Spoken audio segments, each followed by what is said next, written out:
Hello, and welcome to part 2 of my Terraria Zenith Swords Only challenge. If you have not seen the first part, I highly recommend you do, as most of the explaining of the series is there, so please go check it out, as it will be linked in the description down below to make it as easy as possible for you to find it. Before we get into the video, if you like this video, please go ahead and leave a like, it really helps a lot, and please go ahead and subscribe as well, as only 13% of you who watch these videos actually subscribe, so if you forgot or this is your first time and you want to subscribe, please go take the time to do that right now.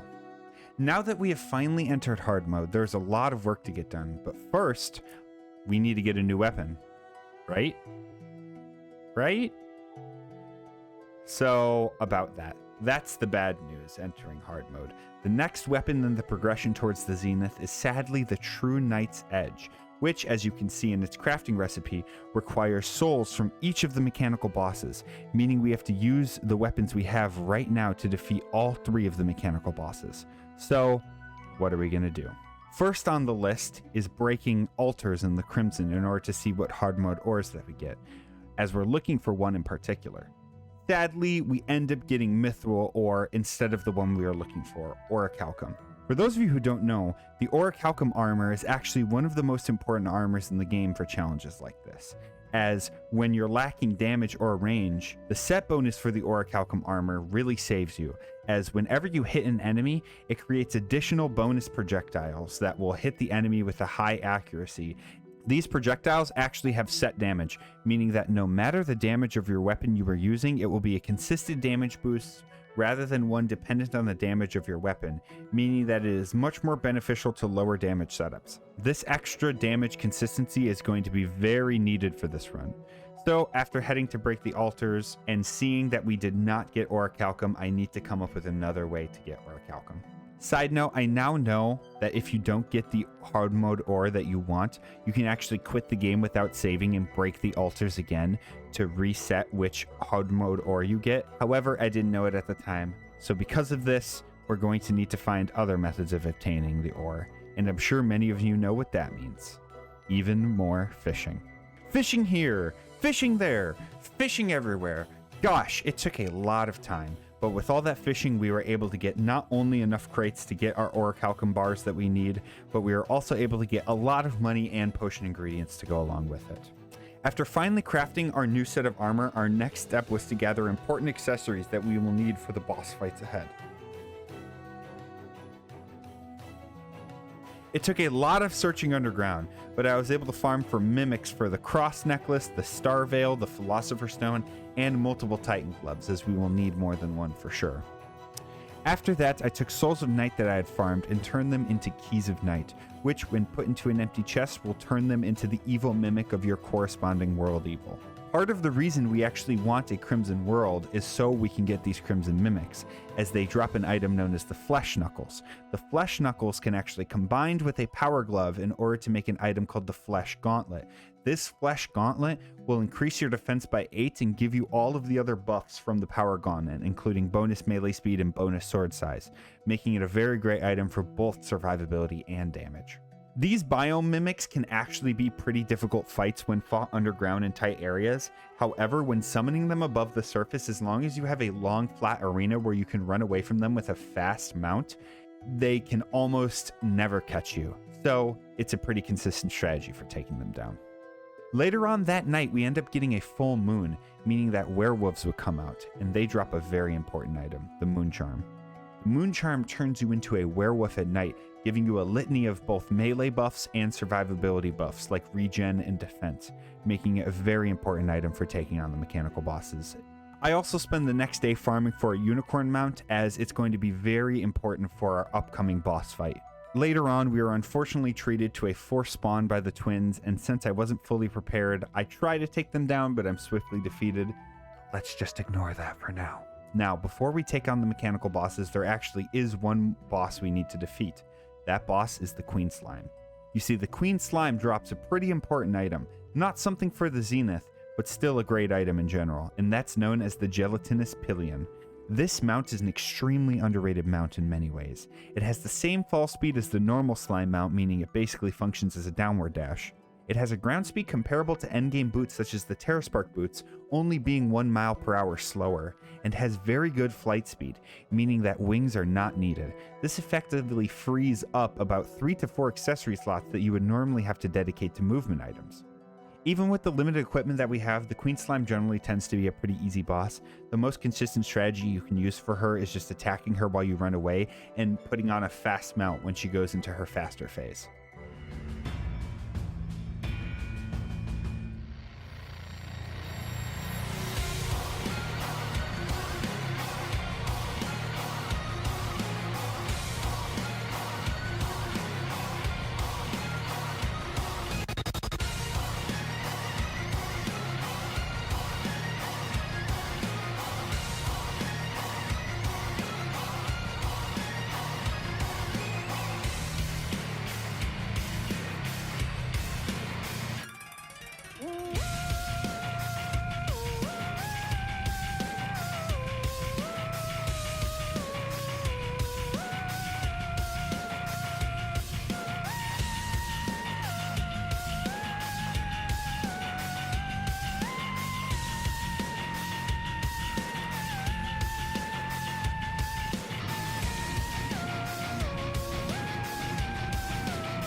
Thankfully, after beating the Queen Slime, we end up getting the gelatinous pillion on our first try, saving us lots of time. After beating the Queen Slime, my next goal was to head into the desert to find a very particular item that is underutilized, and that is the Bass Statue.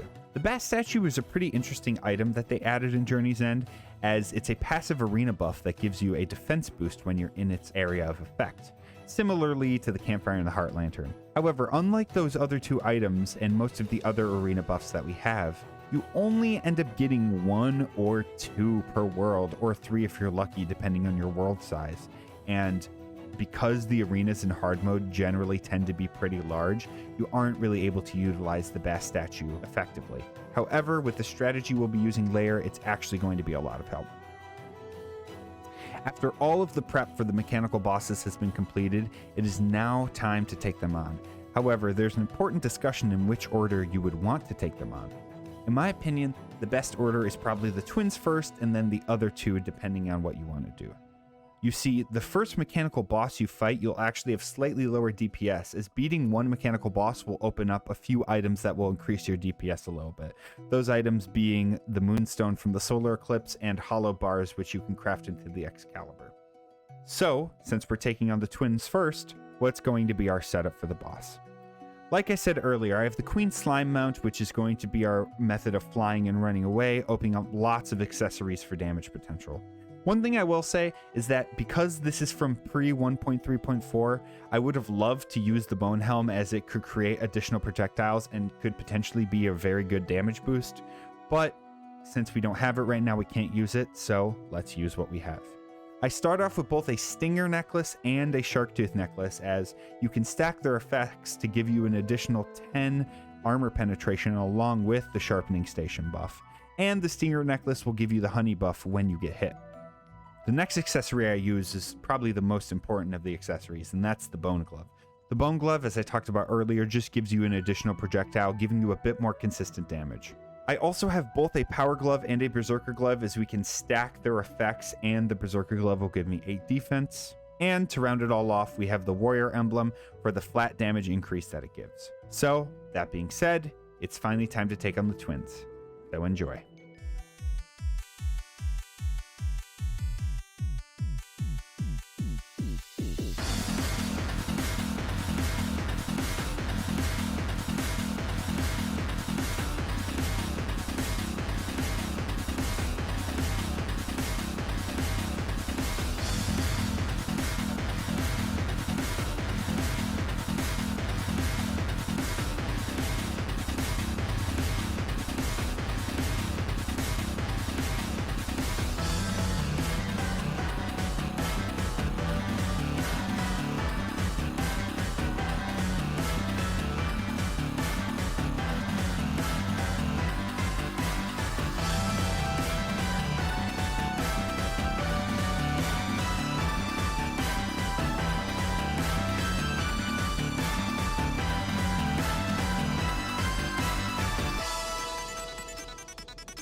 The next morning after defeating the twins, we have a solar eclipse happen, which normally I wouldn't be too excited for, but in this case I was actually very happy to not have to wait long for the solar eclipse. The solar eclipse gives us many good items, as it can give us stuff like the moonstone, which will be even more stat increases during the night for the next 2 mechanical bosses.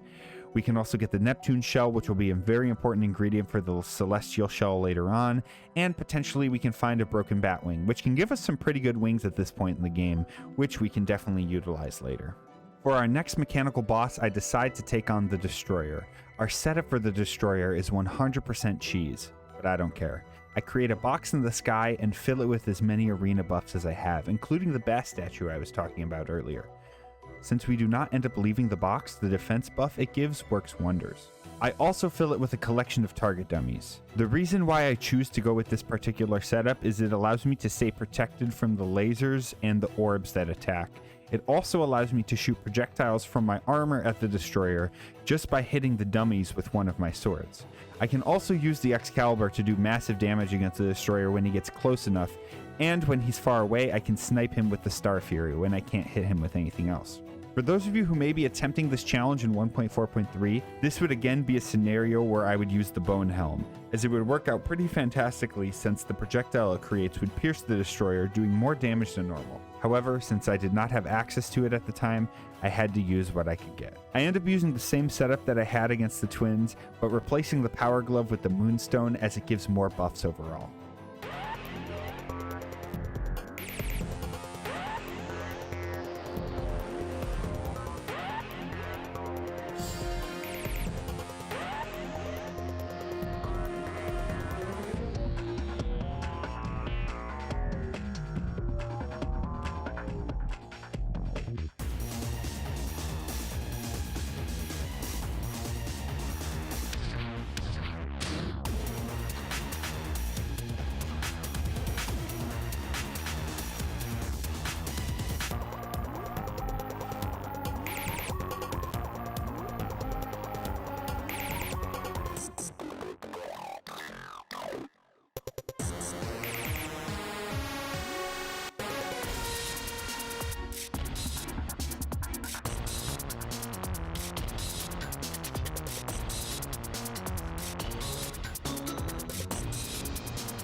After taking down the first 2 mechanical bosses, it was finally time to take on the hardest of the mechanical bosses in this challenge, Skeletron Prime.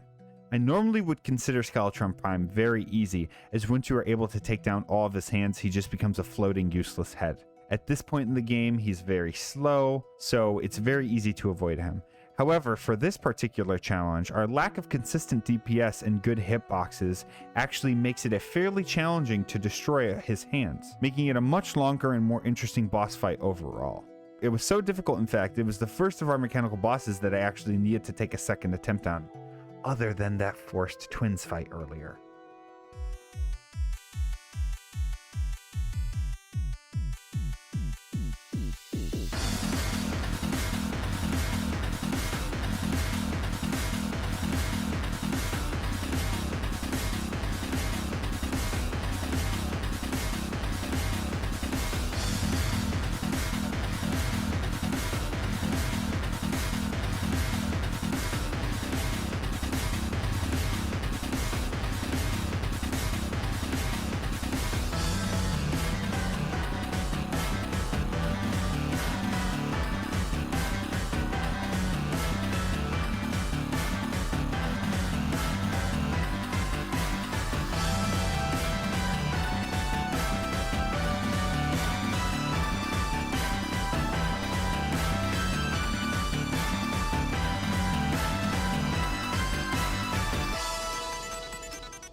After finally beating all 3 of the mechanical bosses, we have conquered the most difficult part of this challenge. With all of their souls in hand, we can take our Knight's Edge and make the true Knight's Edge, our first hard mode weapon.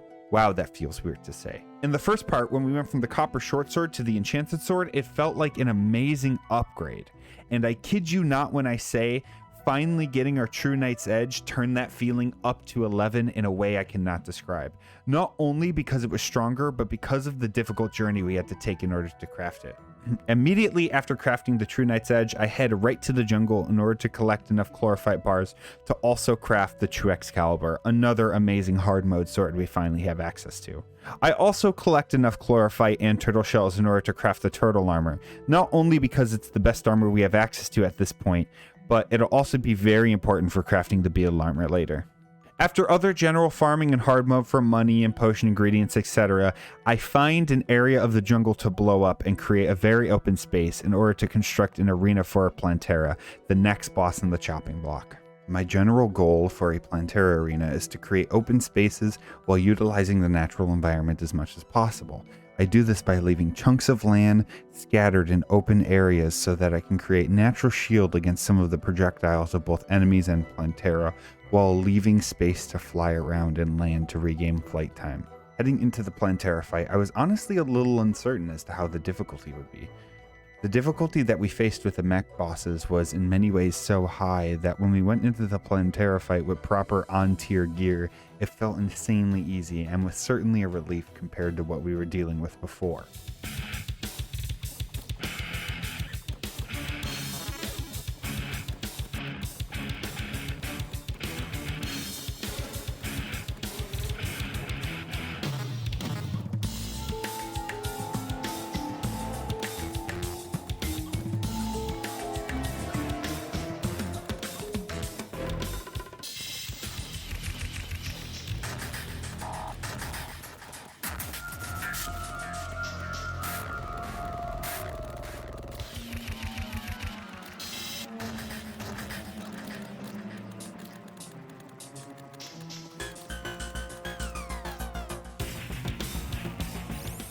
After defeating Plantera a few more times, we are able to get the Seedler, the next sword in our journey to craft the Zenith. While it does not have some of the highest DPS statistically, it's personally one of my favorite swords in the game, as very unique to it, it has homing projectiles which it shoots out. At this point in the game, we have become really powerful, so I decide to take on the Golem and Duke in quick succession. For Golem, it's a pretty easy fight with melee, as you basically have so much defense and damage that the fight is not too difficult. Just dodging the projectiles is really all you need to focus on.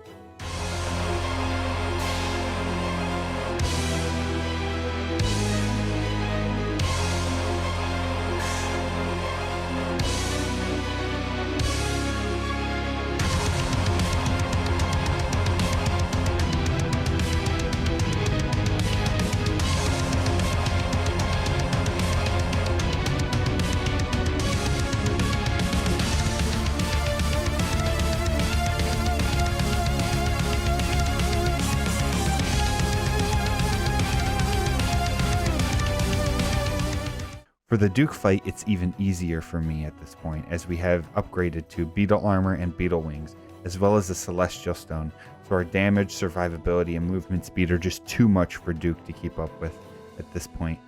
However, I will say I recommend the Seedler for this fight, as it allows you to focus more on dodging.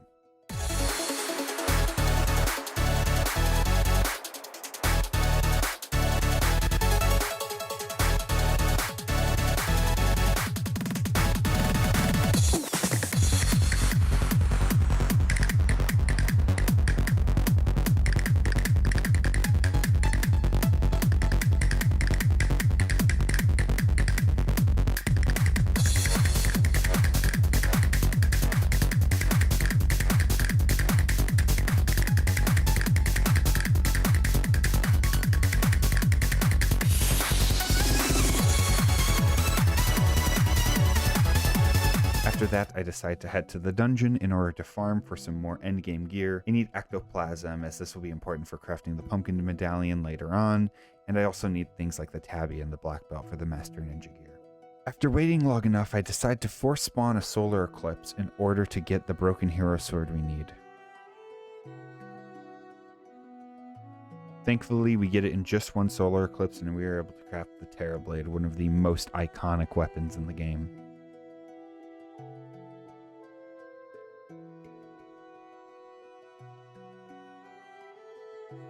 After crafting the Terra blade, I then decide to try Martian invasions. However, the Martian saucers are a bit too difficult for me right now, and I realize that they're going to become much easier when you have infinite flight, so I decide that up next we are going to take on the Empress of Light. The Empress of Light is certainly one of the harder bosses in the game, and particularly for this run, even with our OP gear. However, it's one of my favorite bosses, so I have a ton of experience fighting it, even in the daytime, so I'm able to take her on with little problem.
After getting the soaring insignia, I am able to take on the Martian saucers with much more ease due to having such amazing air mobility, and I am finally able to get the influx waiver.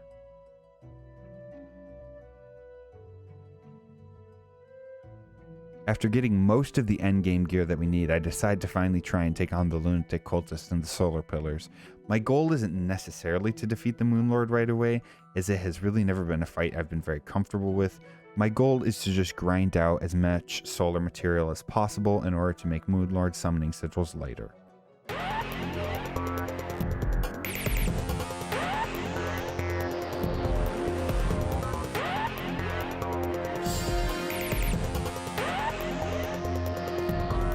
After a few attempts with the Moonlord from taking on multiple solar events, I realized that I'm missing an important piece of gear that I did not feel like getting earlier on, and that is the Empress wings.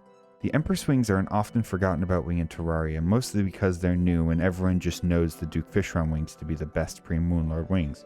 However, as stated in my video, what people get wrong about wings in Terraria, the Empress wings are purely better than the Fishron wings if you're using the soaring insignia, especially considering their special ability to rocket you up quickly as long as you're holding up.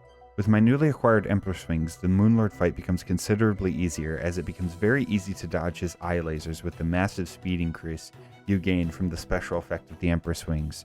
So that being said, enjoy the fight.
After finally defeating the Moon Lord, we open up the treasure bag, and thankfully we received the Meow Mirror on our first try, one of the next swords that we need in order to craft the Zenith.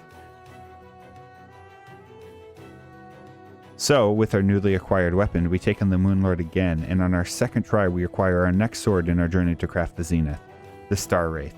The Star Wraith is probably my favorite sword in the game. Its animation is just so cool and badass, and it's almost kind of a shame that it gets overshadowed by the Zenith and you don't even really get to use it against any boss that would be a challenge with it. However, now that we have received both swords that we need from the Moon Lord, as well as enough Luminite to craft our solar armor, I now get ready to get the final sword we need for the Zenith, that being the Horseman's Blade. This was a weapon we could have gotten much earlier, however, it doesn't really serve a point in getting it earlier as its damage output isn't really great under most conditions, so you can usually skip getting it until you're overpowered. Now finally, after obtaining every sword for the Zenith, it's finally time to craft the legendary Zenith. Or, I guess in this case, the superior Zenith. Whatever, that doesn't really matter. We finally crafted the Zenith after this long journey, and I gotta admit, it was very, very satisfying. Now that we finally had the Zenith, I wanted to do just one more fight against the Moon Lord to really show off the power of the Zenith.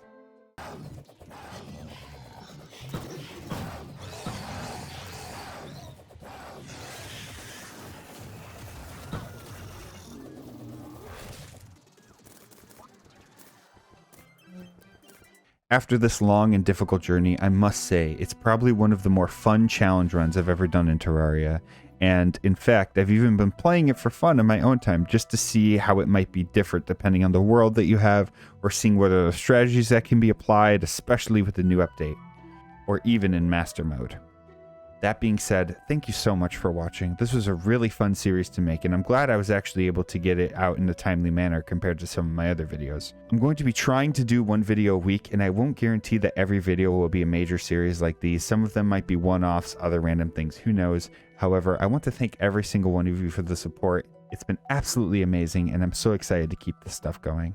Now, as for the next series we're going to be doing, I've kind of been hinting at it in the Discord for quite a bit now, as it's probably one of the most difficult challenge runs I've ever done in a Terraria playthrough, and because of that, I've been so hyped about it, and I've been hyping it up so much, so I want to give you guys a little teaser at the end, so you guys can be potentially as excited as I am. So, without further ado, here's that teaser.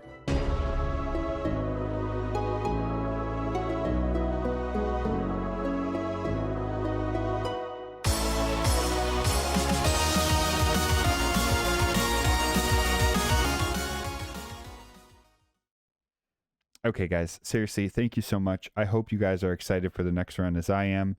It was very difficult, and I can't wait to show it off to you guys. That being said, thank you so much for watching. I hope you all have a wonderful day. Peace out.